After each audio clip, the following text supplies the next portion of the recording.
बिस्मिल्लाहिर्रहमानिर्रहीम। अस्सलाम वालेकुम प्यारे दोस्तों। सैयदना अब्दुल्ला बिन अब्बास रज़ी ताला अन्हु रिवायत करते हैं कि जनाब नबी अकरम सल्लल्लाहु ताला अलैहि वसल्लम ने फरमाया, अल्लाह ताला हर रोज 120 रहमत नाजिल फरमाते हैं, जिनमें से 60 तवाफ करने वालों के लिए और 40 हराम में तकाफ करने वालों के लिए और 20 रहमत काबतुल्लाह को देखने वालों को मिलती है। प्यारे दोस्तों, याद रहे कि हज और उम्रे में तवाफ काबा अहम रुकन है और तवाफ खाना काबा के गिर्द 7 चक्कर लगाने को कहते हैं। आज के वीडियो में आपको तवाफ काबा के हवाले से चंद खास बातें बताएंगे और आपको तवाफ का मुकम्मल तरीका बताएंगे और ये भी बताएंगे कि तवाफ के 7 चक्कर ही क्यों होते हैं, इसका क्या राज है। लिहाजा वीडियो को स्किप मत कीजिएगा और वीडियो को आखिर तक जरूर देखिएगा ताकि कोई अहम बात आपसे मिस ना हो जाए, क्योंकि इंशाअल्लाह अल्लाह ने चाहा तो आप भी हज या उम्रा को जा सकते हैं। अल्लाह ने चाहा तो आप भी अल्लाह का घर देख सकते हैं।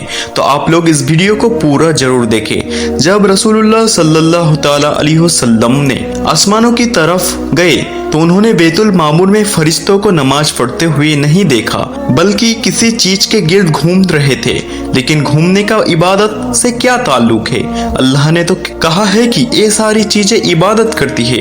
आपको पता है कि अल्लाह ने ये बात किस सूरत में कही है? सूरह हज में। हज मुसलमान पूरी दुनिया से इस्लाम के सबसे मुकद्दस और होली जगह काबा के पास जाते हैं और बार बार इसके गिर्द घूमते हैं। अब इस सर्कल करने का मतलब क्या है?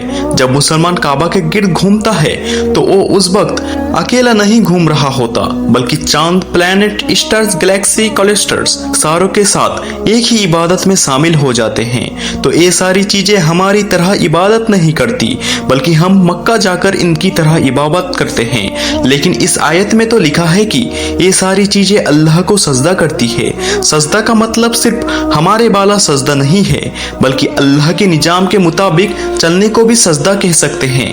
लेकिन अल्लाह ने इस आयत में सिर्फ स्टार्स, गैलेक्सी और प्लेनेट का नहीं कहा, बल्कि हर चीज, पहाड़, दरख्त, जानवर सबका कहा है। ये तो सर्कल में नहीं घूमते।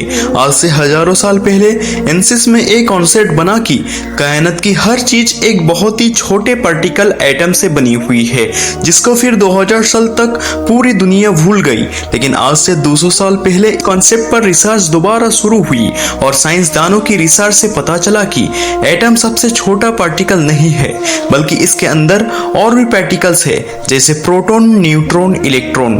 प्रोटॉन और न्यूट्रॉन हमेशा एटम के सेंटर में होते हैं और इलेक्ट्रॉन हमेशा इनके गिर्द घूमते रहते हैं। एटम्स बिल्कुल उसी तरह जिस तरह प्लैनेट सूरज के गिर्द घूमता है और स्टार्स ब्लैक होल के गिर्द घूमते हैं, जिसका मतलब है कि कायनात की हर चीज चाहते हैं या ना चाहते हुए भी किसी न किसी चीज का तवाफ कर रही है। और जब कोई मुसलमान काबा का तवाफ करने जाता है तो वो कायनात की हर छोटी से छोटी चीज, जैसे एटम के अंदर इलेक्ट्रॉन से लेकर कायनात के सबसे बड़े ऑब्जेक्ट्स, प्लैनेट, स्टार्स, गैलेक्सी और इवन बैतुल मामूर में फरिश्तों के साथ एक ही इबादत में शामिल हो जाते हैं। इसीलिए इस्लाम में तवाफ करना सबसे बड़ी इबादत है। तो जब सूरह हज में अल्लाह ने फरमाया कि ये सारी चीजें मेरी इबादत करती है, तो ये हमारी तरह इबादत नहीं करती, बल्कि हम मक्का में काबा का तवाफ करके इनकी तरह अल्लाह की इबादत करते हैं। लेकिन इन सारी चीजों का तवाफ करने का एक फिक्स टाइम है और जैसे ही ये टाइम पूरा होगा तब हर शख्स मालूम कर लेगा कि ये क्या लेकर आया है। प्यारे दोस्तों, याद रहे कि बैतुल्लाह के गिर्द 7 चक्कर और 2 रकात नमाज पढ़ने का नाम तवाफ है और हर चक्कर हजरे अस्वद स्तंभ से शुरू होकर इसी पर खत्म होता है। हजरे अस्वद का बोसा लेना या इसकी तरफ दोनों या दाहिनों हाथ से इशारा करना इस्लाम कहलाता है। और याद रहे, तवाफ फर्ज हो या वाजिब हो या इसमें नफिल हो, 7 ही चक्कर होते हैं और उसके बाद 2 रकात नमाज अदा की जाती है। अगर बैतुल्लाह के करीब से तवाफ किया जाए तो 7 चक्कर में तकरीबन 30 मिनट लगते हैं, लेकिन दूर से करने पर तकरीबन 1 से 2 घंटे लग जाते हैं। 10 जिलहज के तवाफ जियारत करने में कभी कभी इससे भी ज्यादा वक्त लग जाते हैं। प्यारे दोस्तों, याद रहे कि तवाफ की डिफरेंट टाइप से तवाफ कदम, तवाफ अल उम्रा, तवाफ अल बदा, तवाफ अल इफा और नफल तवाफ। तवाफ कुदुम किला के बाहर से आया हो या उस शख्स के लिए सुन्नत है जो मिकत के बाहर से आया हो और हज अल इफ्रा या हज अल किरान का इरादा रखता हो। तवाफ उम्रा यानी उम्रे का तवाफ, तवाफ जियारत यानी हज का तवाफ जिसको तवाफ इफा भी कहते हैं, ये हज का रुकून है। इस तवाफ के बगैर हज पूरा नहीं होता। तवाफ वदा यानी मक्का से रवानगी के वक्त का तवाफ, ये भी मकद से बाहर रहने वाले यानी अफाब के लिए जरूरी है। हज में जरूरी तवाफ की तादाद की बात की जाए तो हज इरादे में 2 अदद तवाफ है, तवाफ जियारत और तवाफ अफक यानी आउटसाइडर्स के लिए तवाफ विदा। हज किरान में 3 अदद तवाफ है, तवाफ उम्रा, तवाफ जियारत और अफक यानी मीकात की बाउंड्री से बाहर वालों के लिए तवाफ विदा। हज तमता में 3 अदद तवाफ है, तवाफ उम्रा, तवाफ जियारत और अफक के लिए तवाफ विदा। याद रहे कि 5 मिकातों से बाहर रहने वाली को अफकी कहा जाता है, यानी अहले एहराम और अहले हल के लिए पूरी दुनिया के लोग अफकी है। अगर किसी औरत को रवानगी के वक्त महाबारी आ जाए तो उसके लिए तवाफ विदा माफ है। और दोस्तों, जहाँ तक बात है नफिल तवाफ की, तो नफिल तवाफ की कई तादाद नहीं, दिन या रात में जब चाहे जितना चाहे करे। अहले इल्म की राय है कि बाहर से आने वाले हजरत मस्जिद हराम में नफल नमाज पढ़ने की बजाय नफली तवाफ ज्यादा करे। अहले अहराम और अहले हल की हज में हज अफराद ही करना चाहिए ताकि आफाक के लोग ज्यादा से ज्यादा नफली तवाफ कर सके। याद रहे कि हर नफिल तवाफ के बाद 2 रकात नमाज अदा करनी जरूरी है। अहले इल्म के मुताबिक 2 तवाफ इस तरह इकट्ठे करना मकरूह है कि तवाफ की 2 रकात दरमियान में अदा ना करे। लिहाजा पहले एक तवाफ को मुकम्मल करके 2 रकात अदा कर ले, फिर दूसरा तवाफ शुरू करे। लेकिन अगर उस वक्त नमाज पढ़ना मकरूह हो तो 2 तवाफ को इकट्ठा करना जायज है। याद रहे कि सऊदी अरब में नमाज असर अव्वल वक्त में अदा की जाती है और असर और मगरिब के दरमियान अच्छा खासा वक्त, खासकर गर्मी के तकरीबन 3 छोटे होते हैं। अगर तवाफ उसे नमाज असर के बाद वक्त मिला है और मगरिब तक काफी वक्त बाकी है तो तवाफ की 2 रकात उस वक्त अदा कर सकते हैं। अलबत्ता अगर मगरिब का वक्त आ गया है तो फिर गुरूब आफ्ताब के बाद ही अदा कर ले।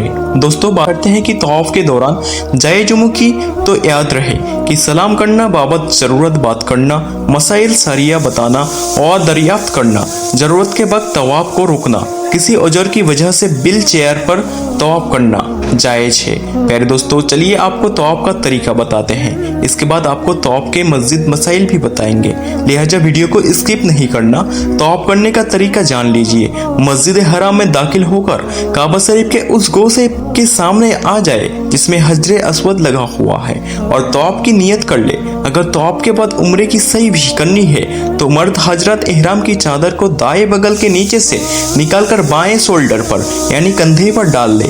फिर जबान से बिस्मिल्लाह अल्लाहु अकबर कहकर हजरे अस्वद का इस्लाम करके यानी हजरे अस्वद का बोसा ले या अपनी जगह पर खड़े होकर दोनों हाथों की हथेलियों को हजरे अस्वद की तरफ करके हाथ चूम ले और फिर काबा को बाएं तरफ रखकर तवाफ शुरू कर दे।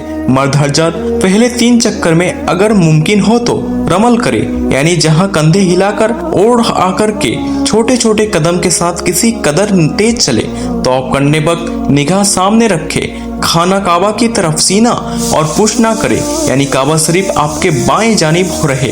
तवाफ के दौरान बगैर हाथ उठाए चलते चलते दुआ करे। आगे एक हाथ शकल की 4-5 फुट की दीवार आपके बाएं जानिब आएगी, उसको एहतीम कहते हैं। इसके बाद खाना काबा की पीठ वाली दीवार आएगी। इसके बाद जब खाने का काबा का तीसरा कोना आएगा तो जिसे रुमानी कहते हैं। अगर मुमकिन हो तो दोनों हाथ या सिर्फ दाहिना हाथ उस पर फेरे, वरना उसकी तरफ इशारा किए बगैर ही गुजर जाए। रुकने यामा नहीं और हजरे अबद के दरमियान चलते हुए ये दुआ बार बार जरूर पढ़े। रब्बना तिना फिद दुनिया हसनत व फिल आखिरत हसनत व फीना जबन्नर। हजरे अस्वद के सामने पहुंचकर बिस्मिल्लाह अल्लाहु अकबर कहकर हजरे अस्वद का इस्लाम यानी उसे चूमे या दोनों हाथ पर उस पर फेर कर हाथ चूमे। इस तरह आपका 1 चक्कर हो जाएगा। इसके बाद बाकी 6 चक्कर बिल्कुल इसी तरह मुकम्मल करें। याद रहे कि कुल 7 चक्कर करने हैं। प्यारे दोस्तों, इस बात का ध्यान रहे कि तवाफ के दौरान कई महसूस पूरी रहे तब भी तवाफ सही हो जाते हैं। तवाफ के दौरान जमान की नमाज शुरू होने लगे या थकान हो जाए तो तवाफ रोक दे, फिर जहां से तवाफ बंद किया था उसी जगह से तवाफ शुरू कर दे। नफली तवाफ में रमल और इस्तबा नहीं होता। अगर तवाफ के दौरान वजू टूट जाए तो तवाफ रोक दे और फिर वजू करके उसी जगह से तवाफ शुरू कर दे जहां से तवाफ बंद किया था, क्योंकि बगैर वजू के तवाफ करना जायज नहीं है। अगर तवाफ के चक्कर की तादाद में शक हो जाए तो कम तादाद शुमार करके बाकी चक्कर से तवाफ मुकम्मल करे। मस्जिद हराम के अंदर ऊपर या नीचे या मुता में किसी भी जगह तवाफ कर सकते हैं। तवाफ हतीम से बाहर ही करें। अगर हतीम में दाखिल होकर तवाफ करेंगे तो ये मतलब नहीं होगा। प्यारे दोस्तों, ये रहा तवाफ का तरीका। ये सवाल के तवाफ में क्या राज है तो आप लोग जान चुके हैं कि तवाफ क्यों किया जाता है, तवाफ करने की क्या खास बात है और कुदरत तवाफ कैसे करती है और हम तवाफ क्यों करते हैं। तो आई होप आपको सब कुछ समझ में आ गया होगा। अल्लाह ताला से दुआ है कि अल्लाह ताला हमको भी जल्द से जल्द खाना काबा का तवाफ करना नसीब फरमाए। आमीन या रब्बुल आलमीन। प्यारे दोस्तों, कमेंट बॉक्स में आमीन जरूर लिख देना। क्या पता किसका लिखा आमीन कब कबूल हो जाए। तो आज के लिए इतने ही, फिर मिलेंगे अगली वीडियो में। तब तक के लिए अल्लाह हाफिज।